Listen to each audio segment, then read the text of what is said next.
conhecereis a verdade, e a verdade vos libertará!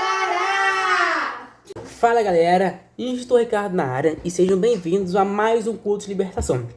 O culto de libertação é o momento onde eu liberto a mente de vocês de conhecimentos populares que, no mundo dos primeiros socorros, isso atrapalha mais do que ajuda. E no culto de hoje, iremos falar do uso do sal sublingual no manejo da hipotensão. Ou seja, pegar um pouquinho de sal, colocar debaixo da língua da pessoa e acreditar que aquilo ali vai fazer com que aquela hipotensão, aquela pressão baixa seja normalizada. Isso é mito, tá?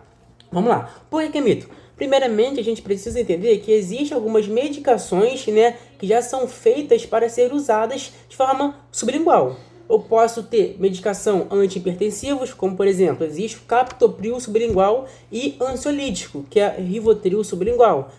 É um comprimido, feito justamente para eu pôr debaixo da língua, porque debaixo da língua é uma região muito vascularizada. Lá existem as papilas gustativas, ou seja, elas têm um alto poder de absorção. Então elas vão absorver aquela medicação que vai cair na minha corrente sanguínea muito rápido e já vai fazer efeito, tá? Só que o sal na papila gustativa não vai fazer efeito. A papila gustativa não tem o poder de absorver o sal. O que é o sal? O principal componente do sal é o cloreto de sódio. Sódio mais cloreto. E quando você ingere o sal, ele cai lá no nosso trato gastrointestinal. Então, ele é digerido no estômago, e lá é quebrado e separado o cloreto do sódio. Ele é metabolizado no fígado. Ele é absorvido no intestino delgado, para depois ele cair na nossa corrente sanguínea. E aí, quando ele cai na nossa corrente sanguínea, o sódio, ele tem o poder de reter líquido. Ou seja, o sódio lá no seu vaso sanguíneo, ele começa a atrair líquido, sangue. Consequentemente, se eu chamo mais sangue para dentro do vaso sanguíneo, o volume daquele vaso vai aumentar. E o que é a pressão arterial?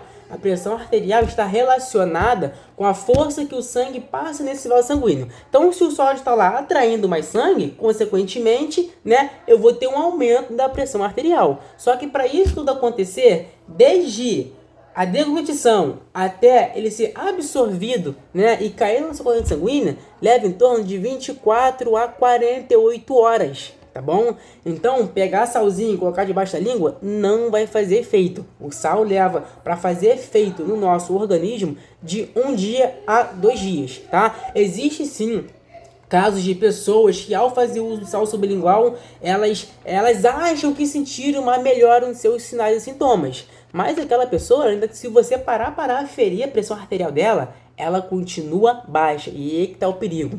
Você dá o sal sublingual para a pessoa acha que melhorou e ela levanta e aí, por ela ter uma hipotensão, ela pode acabar desmaiando. Desmaiou, pode bater a cabeça, e aí a galera diz que eu costumo exagerar, Se bater a cabeça, pode ter um TCE. Se bater o peito em alguma superfície rígida, pode ter uma fratura de arco costal, Não vou nem continuar, porque a galera diz que eu exagero, tá bom? Mas a partir de hoje, vocês estão libertos do uso do sal sublingual, tá bom?